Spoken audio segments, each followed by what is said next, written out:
नमस्कार, मैं हूं रवि कैंतुरा। हॉर्नबिल टीवी देख रहे हैं आप। सोमवार को विजय दिवस के अवसर पर देहरादून में शहीद स्मारक गांधी पार्क में श्रद्धांजलि समारोह का आयोजन किया गया, जिसमें सीएम धामी ने शिरकत कर शहीदों को श्रद्धांजलि अर्पित की। इस मौके पर उनके साथ सैनिक कल्याण मंत्री गणेश जोशी और कैबिनेट मंत्री प्रेमचंद अग्रवाल मौजूद रहे। समारोह को संबोधित करते हुए सीएम धामी ने सैनिकों की वीरता और पराक्रम को नमन करते हुए कहा कि 16 दिसंबर 1971 के भारत पाक युद्ध में भारत की ऐतिहासिक जीत का प्रतीक है। इस दिन पाकिस्तान ने भारतीय सेना के समक्ष आत्मसमर्पण किया था। ये दिन भारतीय सेना के अद्वितीय साहस, वीरता और संघर्ष को समर्पित है, जिन्होंने इस युद्ध में अभूतपूर्व रणनीतियों और वीरता का परिचय दिया।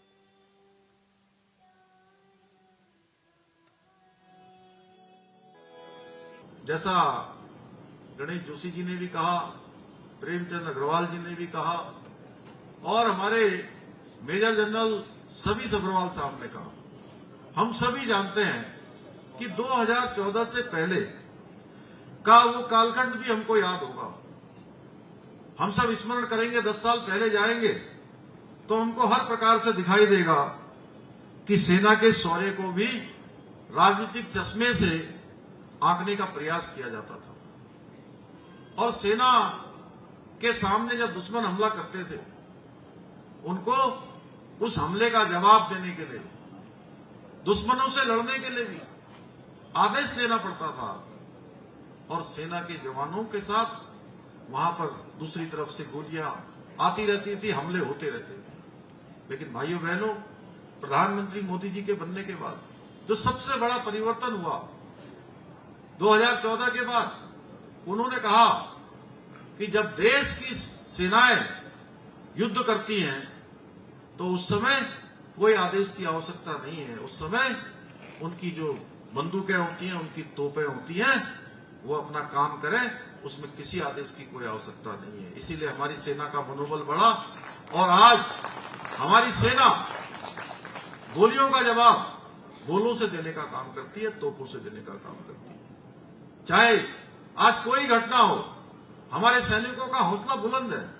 चाहे वो तवांग की घटना हो, चाहे वो गलवान की घटना हो, चाहे कोई भी देश की सीमा हो, हर सीमा पर आज हमारी रक्षा करने वाला सैनिक एक बड़े मनोबल के साथ काम कर रहा है, क्योंकि उनको पता है देश का नेतृत्व, देश के प्रधानमंत्री और पूरा देश उनके साथ है। सेना तब भी बहुत मजबूत थी। हमारी सेना दुनिया की सबसे शक्तिशाली सेनाओं में से हमेशा रही है, सबसे पराक्रमी सेनाओं में से रही है, लेकिन कुछ कारणों से, नेतृत्वों के कारण से लगातार सेना को जो उनके सामान। देहरादून में आयोजित 2 दिवसीय सौर कौथिग का मुख्यमंत्री पुष्कर सिंह धामी ने शुभारंभ कर दिया है। इस मौके पर सीएम के साथ कैबिनेट मंत्री प्रेमचंद अग्रवाल, विधायक खजानदास और पर्यावरणविद अनिल जोशी मौजूद रहे। कौथिग में पहुंचे सीएम धामी ने सबसे पहले मेले में लगे स्टॉलों का निरीक्षण किया और उनकी जानकारी हासिल की। बता दें कि सौर ऊर्जा को बढ़ावा देने के लिए प्रदेश में पहली बार सौर कौथिग का आयोजन किया गया है, जिसमें देश भर से सौर ऊर्जा से जुड़े विशेषज्ञ शामिल होंगे। भारत सरकार की योजना है, राज्य सरकार की योजना है, वो पहुंचे। मैं इस मेले को सफल बनाने में अपना महत्वपूर्ण योगदान देने वाले हमारे उरेडा, यूपीसीएल, यूजेवीएनएल, पिटकुल के सभी अधिकारियों और कर्मचारियों को भी बहुत बधाई देता हूं। उनका सबका अभिनंदन करता हूं। भाइयों बहनों, हम सभी जानते हैं कि जीवाश्म आधारित ईंधन के स्रोत सीमित हैं और इनके प्रयोग के द्वारा पर्यावरण को भी अत्यधिक हानि होती है। हमें उस ओर भी सोचना चाहिए। अगर हम उस दिशा में ध्यान देंगे तो निश्चित रूप से हम इस सौर ऊर्जा की ओर बढ़ेंगे और वहीं दूसरी ओर सौर ऊर्जा के जो स्रोत हैं वो असीमित है और ये हमारे पर्यावरण को संरक्षण करने में भी अपना योगदान देते हैं।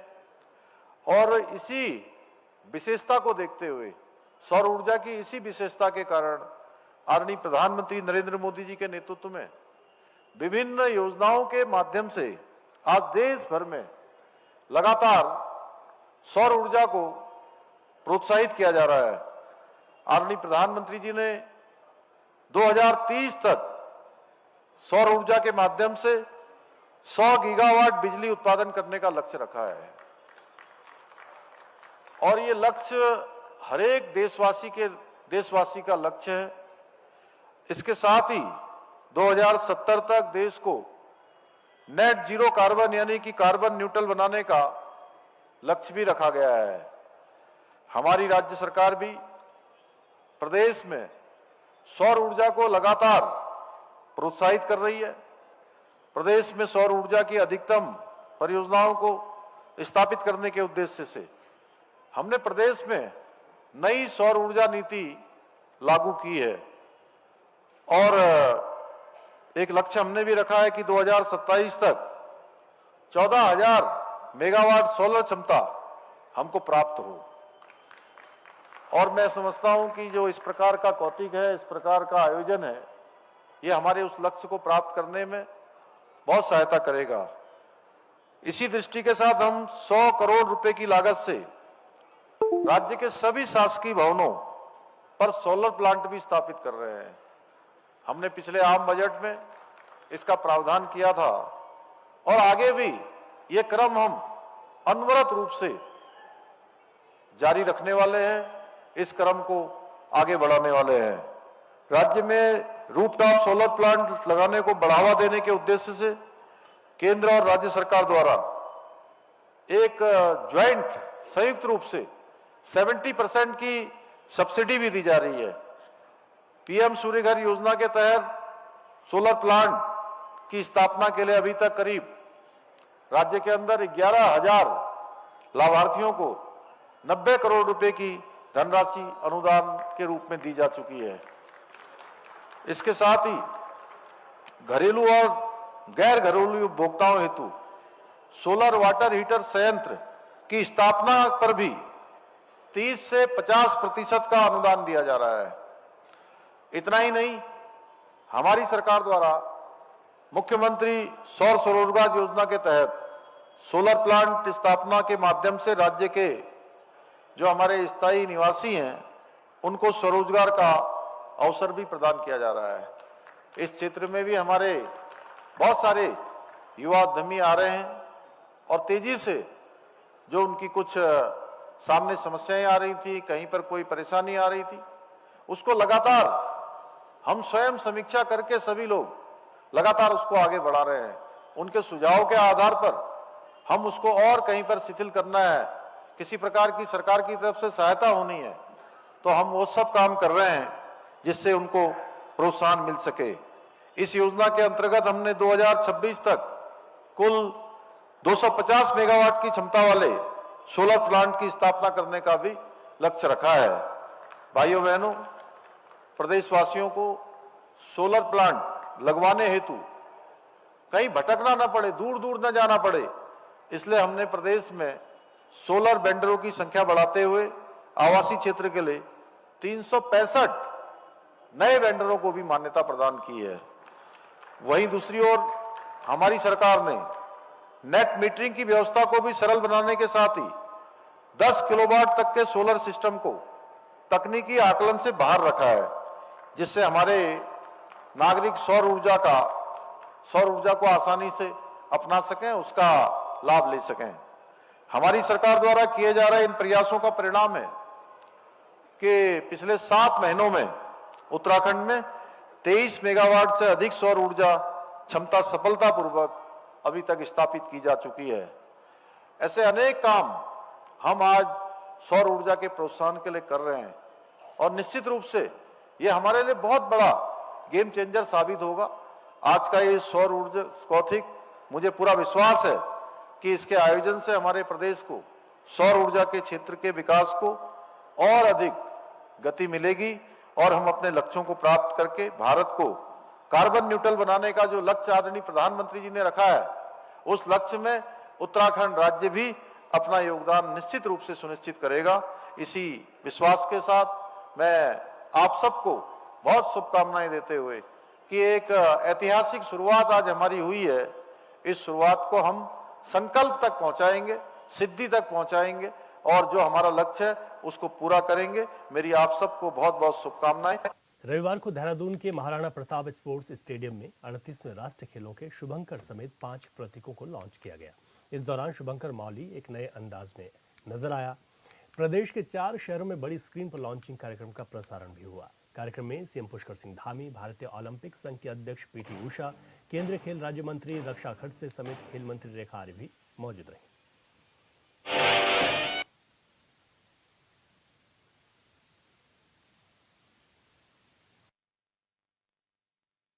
उत्तराखंड में 38वें राष्ट्रीय खेल होने जा रहे हैं, जिसके लिए तमाम तैयारियां तेज हो गई हैं। हमारे साथ कुछ लोग भी हैं बातचीत करने के लिए। भाई साहब, 38वें राष्ट्रीय खेल होने जा रहे हैं उत्तराखंड में, किस रूप में देख रहे हैं, क्या कहें?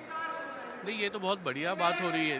करीबन 36 इवेंट्स होने वाले हैं और जिस तरीके से गवर्नमेंट ने इसकी तैयारी की है बहुत बढ़िया है, बहुत लाजवाब है। उसके बारे में उत्तराखंड का सरकार का कितना रोल आप देख रहे हैं इस पूरे प्रोग्राम में, और क्या लग रहा है कि खिलाड़ियों को प्रोत्साहित करने के लिए इस तरह के आयोजन होना बहुत ज़रूरी है?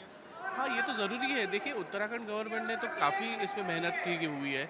6 अलग अलग लोकेशंस पे हो रहे हैं, ये भी बहुत बड़ी बात है। और जिस तरीके का प्रोत्साहन अभी दे रही है गवर्नमेंट, आई एम श्योर कि काफ़ी नए उमड़ते जो अपने खिलाड़ी है वो यहाँ से ज़रूर पैदा होंगे। वो तो 100% है, कोई तो उसमें दो राय नहीं।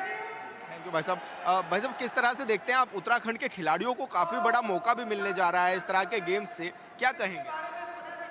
जी, जो पार्टिसिपेशन इससे बहुत बढ़ेगी, स्पोर्ट्स की पार्टिसिपेशन बढ़ेगी उत्तराखंड में, प्लस जो इंफ्रास्ट्रक्चर जो डेवलपमेंट हो रहा है, नए नए स्टेडियम्स बन रहे हैं, उससे बहुत फ़ायदा होगा। और जो लोकल्स हैं उनको भी बहुत अपॉर्चुनिटी मिल रहा है इससे कि और भी पार्टिसिपेट करें। और जो लड़कियां हैं वो वुमेंस स्पोर्ट्स पार्टिसिपेशन भी बढ़ रहा है इससे, तो बहुत ही अच्छा ये कदम है नेशनल गेम्स के लिए।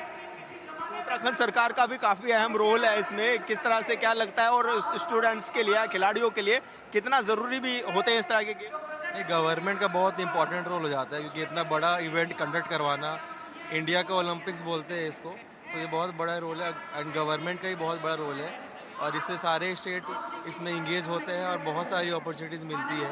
लोकल और इंटरनेशनल लेवल की बहुत नाम होता है, सो बहुत बड़ा अपॉर्चुनिटी है। क्यों तो यहाँ पर देखा जा सकता है कि बड़ी संख्या में लोग पहुँचे हुए भी हैं कार्यक्रम में, और क्योंकि बड़ी संख्या में इस तरह के कार्यक्रम जब होते हैं तो बड़ी संख्या में बच्चे भी पहुँचते हैं, खिलाड़ी भी पहुँचते हैं, आयोजन किया जाता है। मैडम, किस तरह से इस तरह के आयोजन जब किए जाते हैं, किस तरह से आप इसको देखते भी हैं? उत्तराखंड सरकार का कितना रोल भी आप देखते हैं, क्या कहेंगे खिलाड़ियों के लिए कितना ज़रूरी है इस तरह के गेम? बहुत ज़रूरी है, और ये आप देख ही सकते हैं, this is a very proud moment for Uttarakhand, for the whole Uttarakhand की कितने अच्छे से आज ये प्रोग्राम आयोजित किया गया है, और बहुत अच्छा लग रहा है देखकर। It's very beautiful to see this. क्या लग रहा है कि जो उत्तराखंड के युवा हैं वो कितना प्रेरित हो सकेंगे इन खेल से? मुझे तो लगता है काफ़ी हो सकेंगे, और जहाँ जितने भी आजकल यहाँ पे बैठे हैं, आप इनसे पूछ सकते हैं, बच्चों से, ये भी काफ़ी खुश हो रहे हैं हालांकि देखकर कि हमारे उत्तराखंड में इतना सुंदर आयोजन किया जा रहा है। तो बहुत ज़्यादा प्राउड मोमेंट है, और बहुत इससे प्रेरित भी होंगे आजकल के बच्चे, आजकल की जनरेशन हमारी। Thank you. तो देख सकते हैं कि बच्चे यहाँ पर पहुँचे हुए हैं, हो सकता है कि पार्टिसिपेशन भी करें। बेटा, कहाँ से आए हैं आप लोग? सर, राजीव गांधी नवोदय विद्यालय से। अच्छा, आप देहरादून से ही रहने वाले हैं? हाँ जी। तो क्या खेल में आप भी पार्टिसिपेट करने वाले हैं? नहीं, अभी नहीं। अच्छा, यानी कि आप जो पार्टिसिपेट करेंगे उनको बढ़ावा देंगे, उनके लिए आप क्लैपिंग वगैरह करेंगे? हाँ जी। आप कहाँ से हैं बच्चे? हम भी राजीव गांधी नवोदय विद्यालय से। अच्छा, तो किस तरह से आप देखने आए हैं, क्या लग रहा है कि खेल होने जा रहे हैं, कैसा फील हो रहा है? अच्छा फील हो रहा है कि देखना कैसा।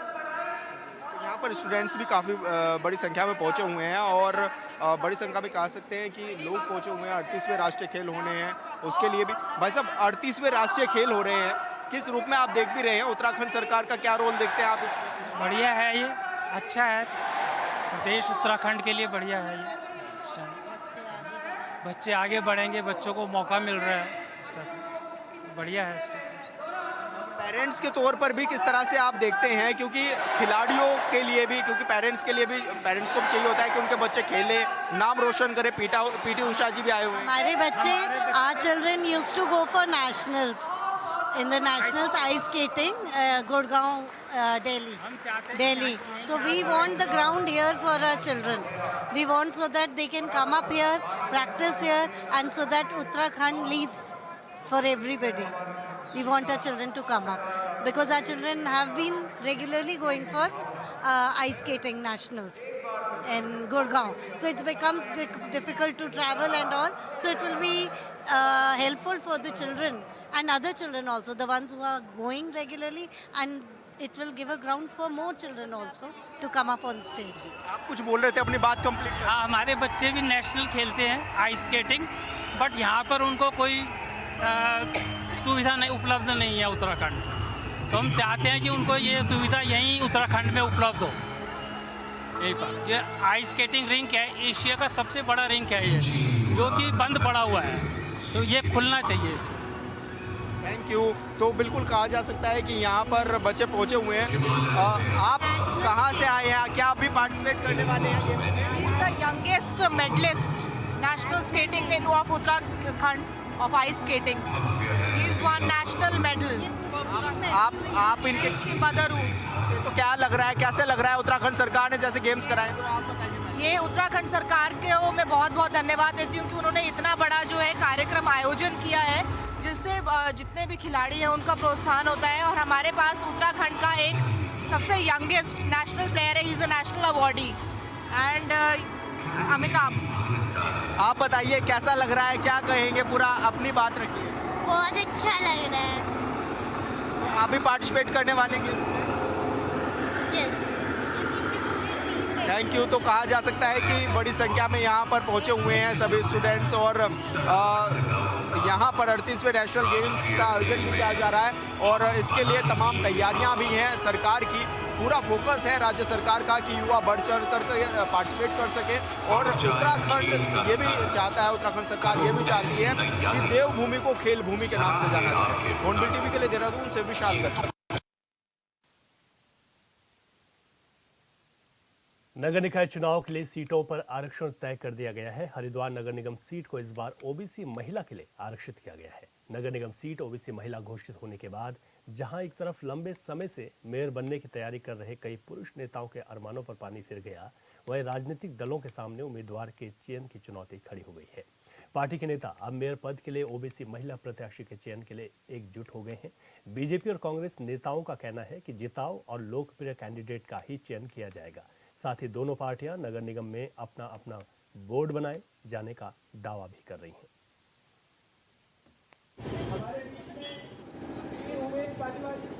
आरक्षण जारी हुआ है मेयर सीट का, उसके भी हम उसके अनुसार जो है पार्टी अपनी रणनीति बनाने का काम कर रही है, और मुझे लगता है कि पार्टी पूरी तरह से तैयार है और इस चुनौती को हम पार करेंगे और भारतीय जनता पार्टी नगर निगम में बोर्ड बनाते हुए अपनी मेयर सीट जीतने का काम करेगी। इस प्रकार के फॉर्मेट के आधार पर कई प्रकार का मूल्यांकन करने के बाद हमारा ज़मीनी स्तर पर सर्वे भी होता है।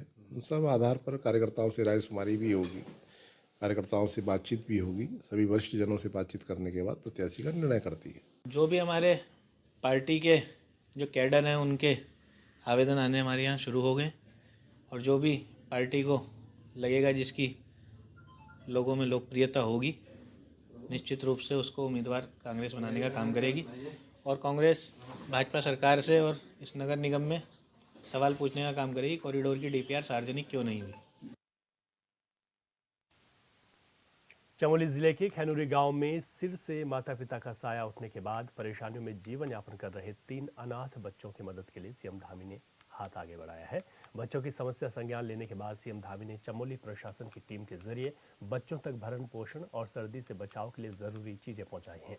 साथ ही सीएम ने बच्चों के लिए सरकार की तरफ से हर संभव मदद का ऐलान किया है।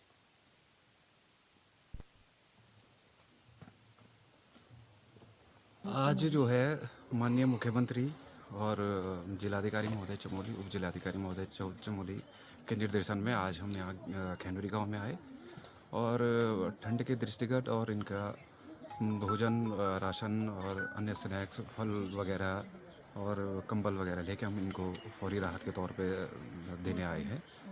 इसमें जो है आगे भी जो है समय समय पर जो है इन लोगों को जैसी भी आवश्यकता होगी माननीय मुख्यमंत्री महोदय, जिलाधिकारी महोदय के निर्देशन में जो है इनको मदद की जाएगी आगे भी। अल्मोड़ा का शीतलाखेत जंगल इन दिनों चर्चा में है, जो कि जंगलों को वनाग्नि से बचाने और विकसित करने के लिए मॉडल बन चुका है। इसी सिलसिले में पौड़ी सिविल स्वयं वन विभाग का दल अल्मोड़ा पहुंचा, जहां दल के लोगों ने वन विभाग, महिला मंगल दल और वन सरपंचों से बातचीत की और जंगल में आग बुझाने की रणनीतियों पर चर्चा की। बता दें, पिछले 1 साल से यहाँ के 30 गाँव के ग्रामीण और 12 गाँव की महिला मंगल दल की महिलाएं मिलकर जंगलों को वनाग्नि से बचाने और उन्हें विकसित करने में जुटी हुई हैं। इस तरीके से यदि ये मैसेज पूरे उत्तराखंड के विभिन्न गांवों में जाता है तो जो शीतलाखेत का जो हमारा मॉडल है, जहां पे हम वनों को बचाते हैं, प्रोटेक्शन देते हैं, ये जो मैसेज है पूरे उत्तराखंड में फैलेगा और इस मैसेज के आधार पे लोग स्वयं जो है जंगलों को बचाएंगे और इस जंगलों को बचा के वनाग्नि से रोकेंगे और अगला साल जो है हमारा वनाग्नि मुक्त होने का पूरी उम्मीद है। बद्रीनाथ, केदारनाथ, गंगोत्री और यमुनोत्री के कपाट शीतकाल के लिए बंद हो गए और अब चारों धामों की पूजा उनके शीतकालीन गद्य स्थल यानी पांडुकेश्वर, ऊखीमठ, मुखबा और खरसाली में हो रही है। वहीं चारों धाम के शीतकालीन दर्शन के लिए सरकार ने शीतकालीन 4 धाम यात्रा की भी शुरुआत की है, जिसके लिए सरकार जमकर प्रचार प्रसार कर रही है। इसी बीच हरिद्वार पहुंचे शंकराचार्य और मुक्तेश्वरानंद गंगा आरती के बाद शीतकालीन 4 धाम यात्रा के लिए रवाना हो गए हैं। पत्रकारों से रूबरू होते हुए शंकराचार्य और मुक्तेश्वरानंद ने कहा कि जिस तरह कई राज्यों की शीतकालीन और ग्रीष्मकालीन राजधानियां अलग अलग होती हैं, उसी तरह चारों धामों में ईश्वर की ग्रीष्मकालीन और शीतकालीन पूजा के स्थान भी अलग अलग होते हैं। ऐसे ही चारों धाम की पूजा भी 12 महीने होती है। लेकिन एक भ्रम, यमुनोत्री, गंगोत्री, केदार और बद्री, इन 4 धामों की यात्रा के लिए लाखों श्रद्धालु देश विदेश से यहाँ पर प्रतिवर्ष आते हैं। लेकिन एक भ्रम उत्पन्न हो गया है लोगों के मन में, वो ये कि जब ग्रीष्मकालीन स्थानों पर पूजा पूरी होकर के पट बंद होते हैं तो उसका समाचार आप लोगों के माध्यम से पूरे देश विदेश में जाता है। लोग समझते हैं कि पट बंद हो गए, अब दर्शन नहीं हो रहा है। लेकिन सच्चाई ये है कि भगवान की पूजा किसी एक दिन भी बंद नहीं होती है। लेकिन भ्रम उत्पन्न हो गया था, जिसके कारण लोग ग्रीष्मकाल में तो इतना अधिक संख्या में यहाँ आते थे कि जगह नहीं मिलती थी और फिर 6 महीने तक यहाँ पर बिल्कुल लोग आते ही नहीं थे। तो हमने सोचा कि इस भ्रम को तोड़ा जाना चाहिए, इसीलिए पिछले वर्ष शीतकाल की 4 धाम की यात्रा हमने की और हमको बड़ा आनंद हुआ। और अब तो यहाँ की जो सरकार है, यहाँ के जो मुख्यमंत्री जी हैं, उन्होंने रस लिया है, रुचि ली है और सरकार को भी प्रेरित किया है। तो अब ग्रीष्मकाल के अतिरिक्त शीतकाल में भी यात्रा यहाँ पर संचालित होने लग गई है और बहुत सारी व्यवस्थाएं प्रशासन के स्तर पर भी की जा रही हैं। इसलिए अब लोगों को यहाँ आने में कोई बाधा नहीं है। और इस बुलेटिन में अभी के लिए इतना ही। खबरों से अपडेट रहे और देखते रहे हॉर्नबिल टीवी। इजाजत दीजिए।